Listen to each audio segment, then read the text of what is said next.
Hello there, this is Nawazish Nihal and I'll be discussing net zero in India and its implication for UPSC examination and what are net zeros and what's its implication on India. So this topic particularly is very important for GS3. When we will see the syllabus of GS3 in environment section, we'll see a lot of implication of net zero questions which can be asked during UPSC pre or in mains. And also in GS2 when we will be discussing international relations, its implication on India can play a major part. And so let us discuss what are net zero and its implication on India. So what happened that in Glasgow in COP26, that is Conference of Parties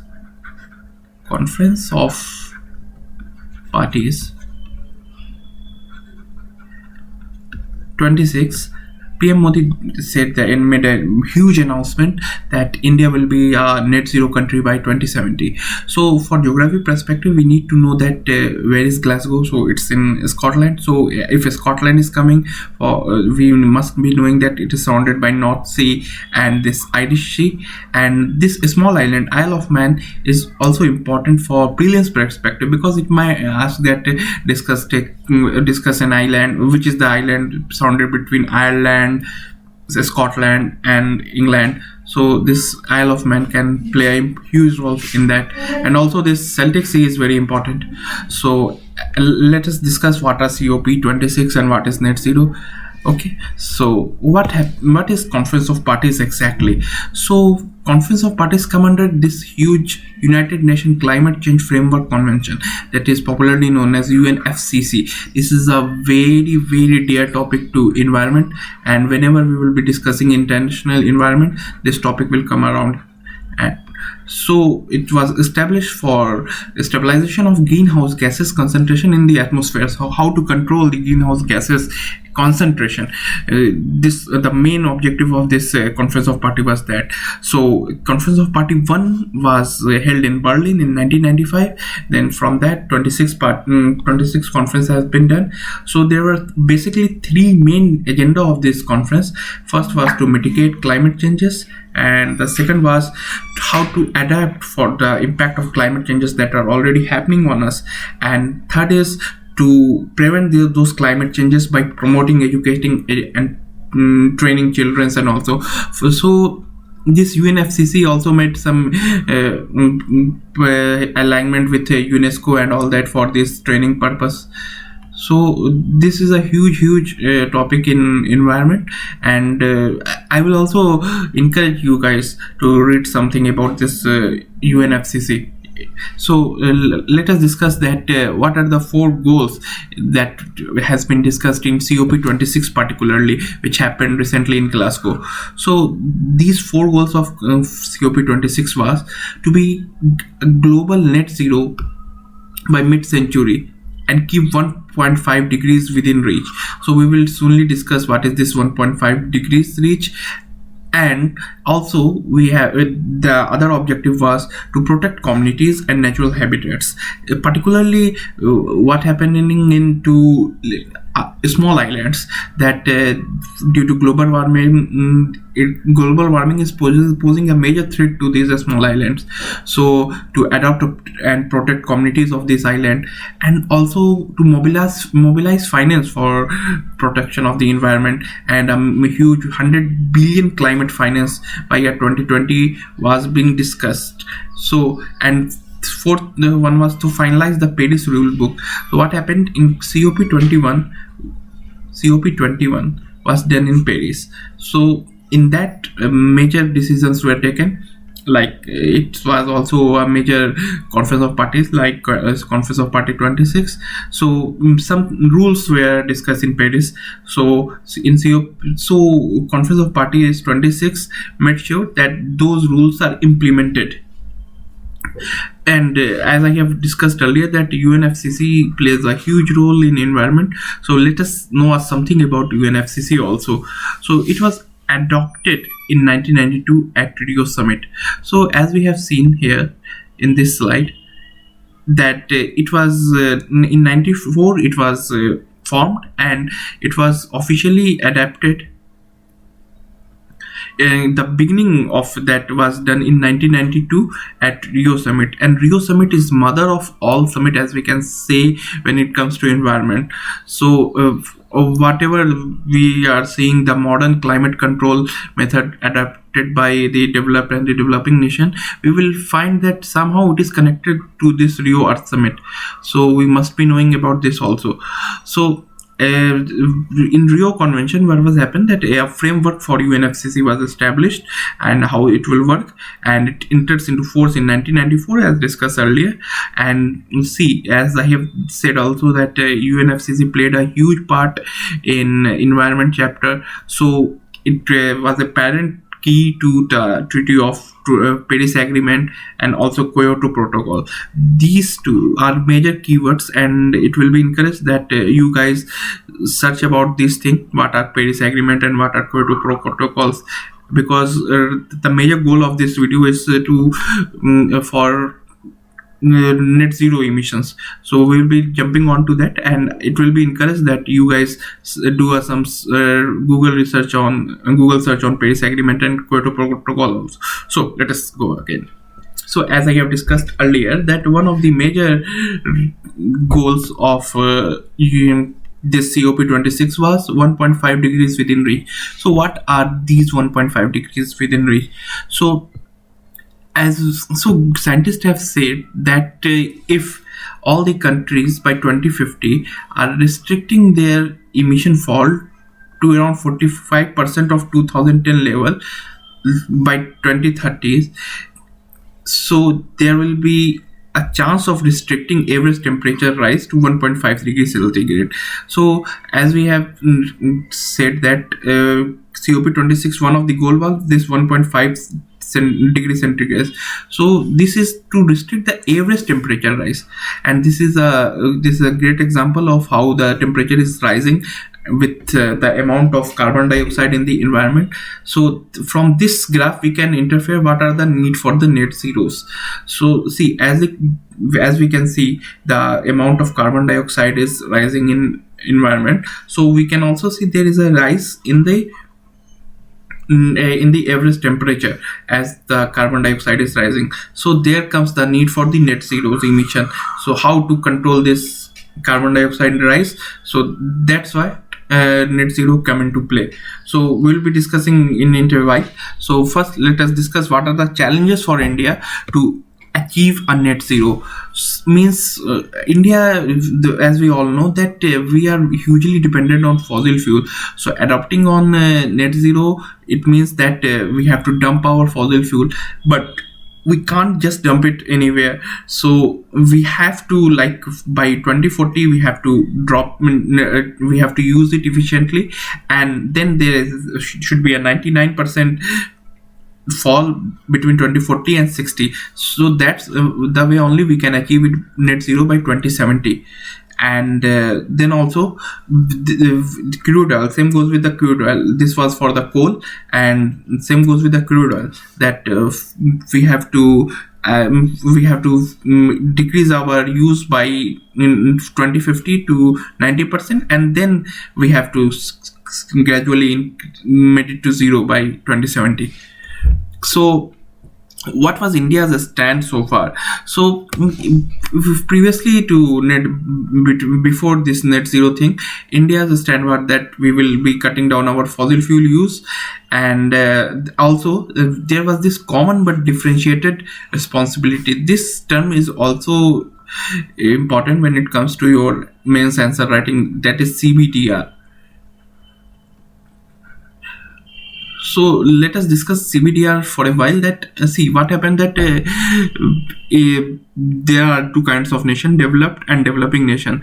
So the developed nation has already done their emission of carbon dioxide, so that's why there is this environment problems are rising. But what happening in developing region, that they are still trying to cope up with their industrialization, so they will still be emitting some kind of carbon dioxide. So that come under common but differentiated responsibility, that it is the responsibility of the developed nation to provide the technologies and finance to the developing nation so that they can minimize their carbon dioxide release. So this was common but differentiated responsibility.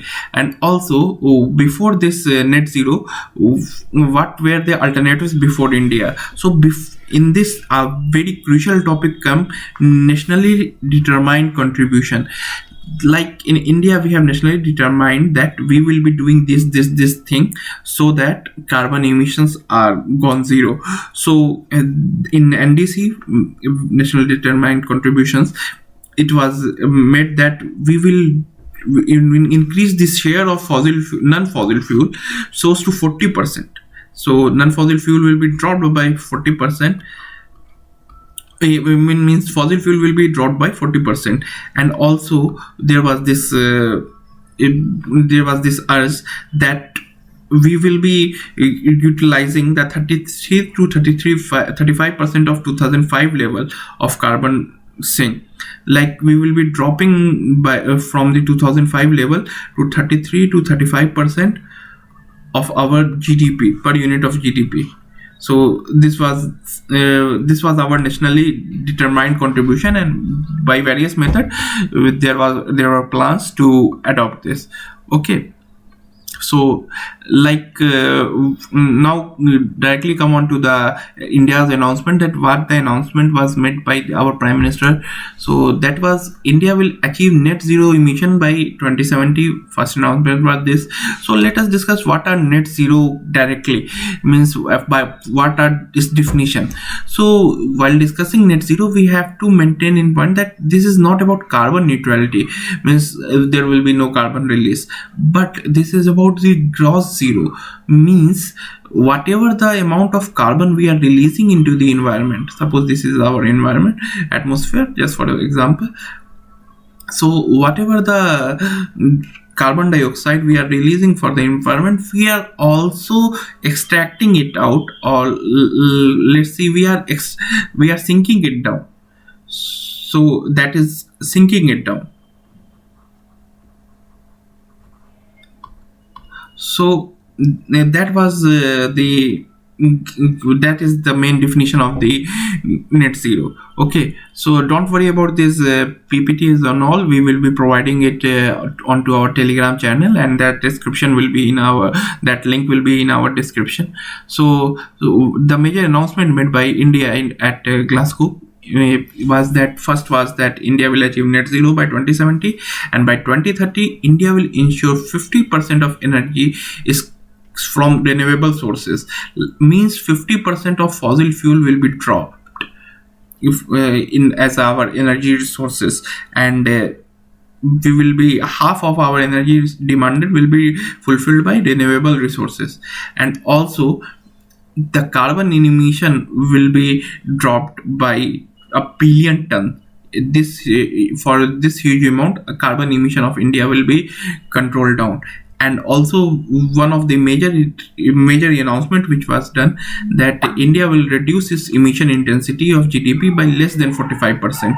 Means whatever the amount of carbon dioxide we are giving for 100% of our GDP, it will be reduced so that 45% of the carbon is only released into the environment.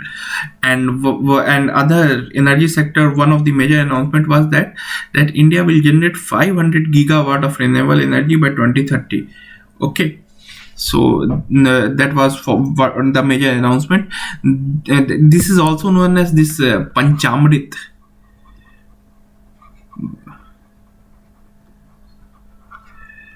because these are the 5 announcement, and these are like Amrit, like so these were termed as Panchamrit. So that's this thing. And before India, we have to discuss that what other countries have announced about net zero. So in 2019, New Zealand announced that it will be net zero by 2050.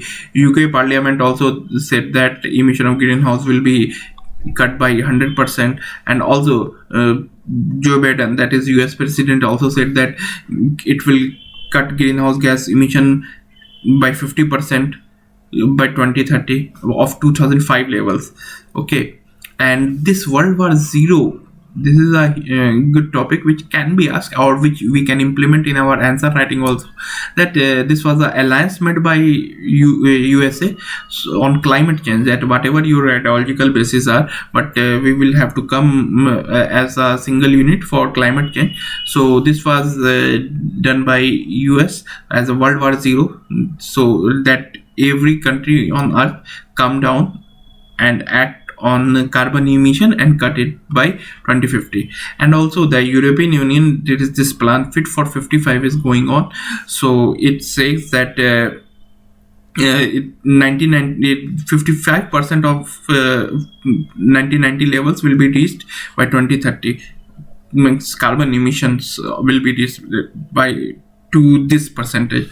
And also China announced about the net zero, that it will be by 2060 it will be a net zero country.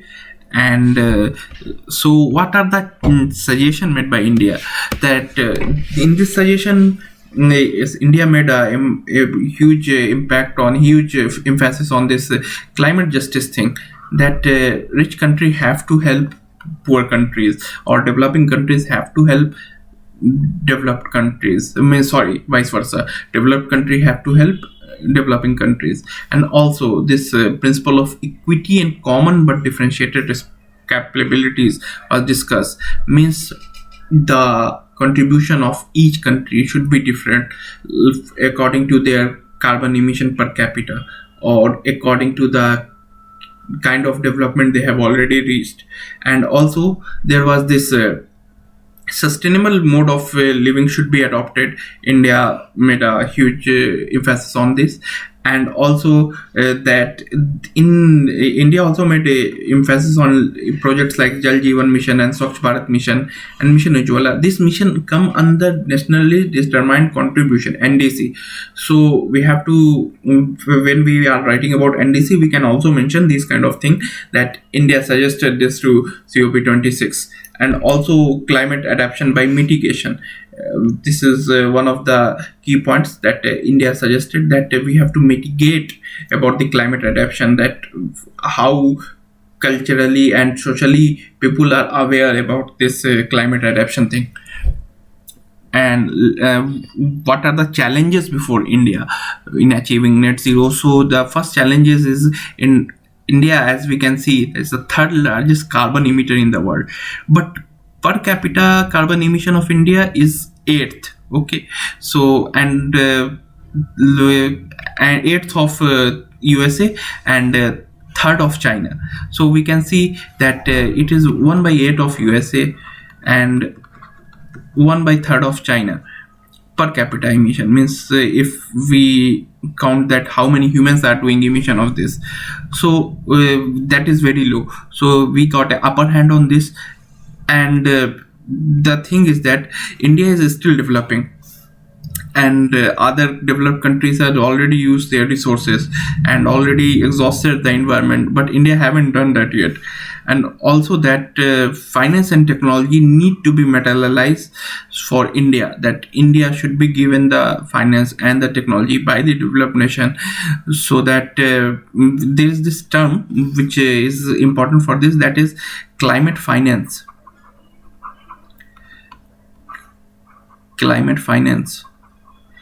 And India demanded for about $1 trillion as climate finance, so that India can move on to renewable energies and can set up those kind of thing which can help India in bringing it net zero by 2070. So India have to make sure that if any premature adoption of net zero are done, poverty of generation is not done. Means India have to develop up to a certain level. Means we cannot just go on to carbon neutralization on keeping our development under stake. So these kind of things we can present in our answers in mains. And also what India could do to reach its target. So as we have discussed earlier, nationally determined contribution can be put on, and also effective planning should be done, sector wise planning, and so that carbon emissions are less. And also decarbonization of transport sector and electricity sector. These kind of things are very important for India. And also energy transition from coal sector to renewable energy. And also we need a legal framework, so that if someone is doing more carbon emission, some company is doing more carbon emission, it can be penalized or it can be incentivized accordingly. And similarly, I want to end up with this image. So you can take a screenshot, or we will be providing the PDF of this in our Telegram channel also. So that is the road to net zero. It emphasizes all the major points as I have discussed earlier. So in 2015, that is in Paris summit, over 190 countries accepted 1.5 degrees centigrade pre-industrial level average temperature rise. So that was done. UK and France already enacted those laws to achieve it by 2050.